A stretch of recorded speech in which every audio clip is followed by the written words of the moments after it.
out of your habits. You are not born with preset beliefs. Every belief, including those about yourself, is learned and conditioned through experience. More precisely, your habits are how you embody your identity. When you make your bed each day, you embody that identity of an organized person. When you have right each day, you embody the identity of creative person. When you train each day, you embody the identity of athletic person. The more the more you repeat a behavior, the more you reinforce the identity associated with that behavior. In fact, the word identity was originally derived from the Latin word essentitas, essentitas, which means being, and identidem, which means repeatedly. Your identity is literally your repeated beingness. Whatever your identity is right now, you only believe it because you have proof of it. If you go to church every Sunday for 20 20 years, you have evidence that you are religious. If you study biology for 1 hour every night, you have evidence that you are studious. If you go to the gym even when it's snowing, you have evidence that you are committed to fitness. The more evidence you have for belief, the most strongly you will believe it. For most of my early life, I didn't consider myself a writer. If you were to ask any of my high school teachers or college professors, they would tell you I was an average writer at best, certainly not a standout. When I began my writing career, I published a new article every Monday and Thursday for the first few years.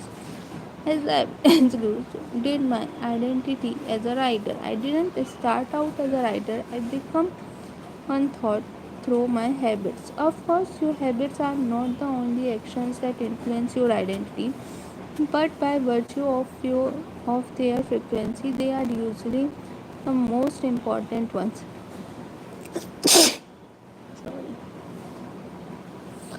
Each experience in life modifies your self image, but it's unlikely you would consider yourself a soccer player because you kicked a ball once, or an artist because you script a picture.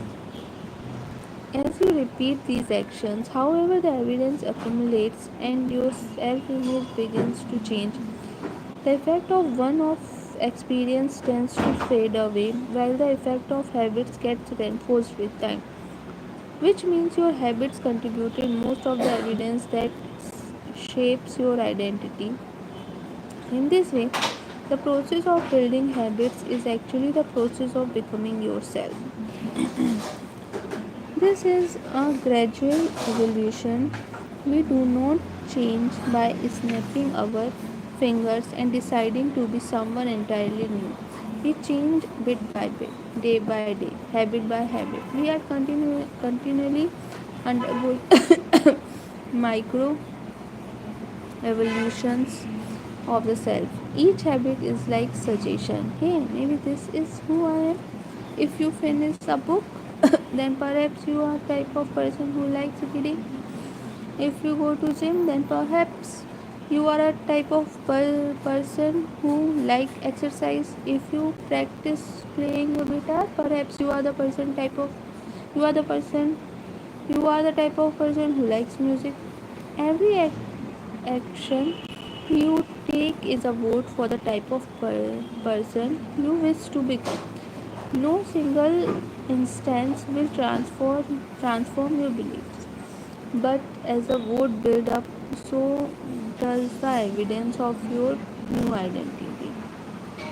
This is one reason why meaningful change does not require radical change. Small habits can make a meaningful difference by providing evidence of a new identity. And if a change is meaningful, it actually is big. That's a paradox of making a small improvement. Putting this all together, you can see that habits are the path of changing your identity. The most practical way to change who you are is to change what you do. Each time you write a page, you are a writer. Each time you practice the violin, you are a musician. Each time you start a workout, you are an athlete. Each time you encourage your employees, you are a leader. Each habit not only gets results but also teaches you something far more important, to trust yourself. You start to believe you can actually accomplish these things. When the votes mount up, when the votes mount up and evidence begins to change, the story you tell yourself begins to change as well. Of course, it works the opposite way too. Every time you choose to perform a bad habit, it votes for that identity. The good news is that you don't need to be perfect. In any election, there are going to be vote for both sides. You don't need to be. You don't need an animals vote to win an election. You just need a majority. It doesn't matter you cast a few votes for a bad behavior or a unproductive habit. Your goal is simply to win the majority of the time. New identities requires new evidence. If you keep casting the same vote you are always cast, you are going to get the same result you have always had. If nothing changes, nothing is going to change. It is simple two-step process. Decide the type of person you want to be. Prove it to yourself with small wins. First, decide who you want to be. This holds at any level, as an individual, as a team, as a community, as a nation. What do you want to stand for? What are your principles and values? What do you wish to become? These are big questions. Many people sure aren't sure where to begin, but they do know what kind of result they want. To get six pack abs or is to feel less anxious and anxious and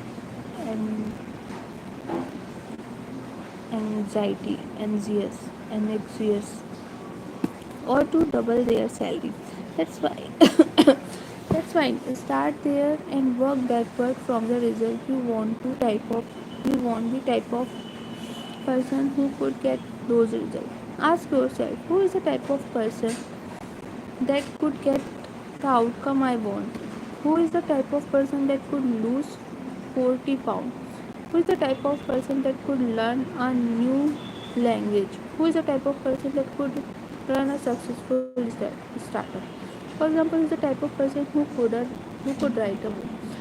It's probably someone who is consistent and reliable. Now your focus shifts from writing a book to being a type of person consistent and reliable, identity based. This process can lead to be beliefs like, I am the kind of teacher who stands up for her students. I am the kind of doctor who gives each patient the time and the pathy they, empathy they need. I am the kind of manager who advocates for her employees. Once you have to handle on the type of person you want to be, you can begin taking small steps to reinforce your desired identity. I have a friend who lost over 100 pounds by asking herself, what would what would a healthy person do? All day long. She would use this question as a guide. Would a healthy person walk or take a cab? Would a healthy person order a burrito or a salad? She figured if she acted like a healthy person long enough, eventually she would become that person. She was right. The concept of identity based habit is our introduction to another key theme in this book, feedback loops. Your habits shape your identity, and your identity shapes your habit. It's two-way street. The formation of all habits is a feedback loop, a concept we will explore in a depth in next chapter. But it's important to let your values, principle, and identity drive the loop rather than your result. The focus should always be on becoming the type of person, not getting a particular outcome.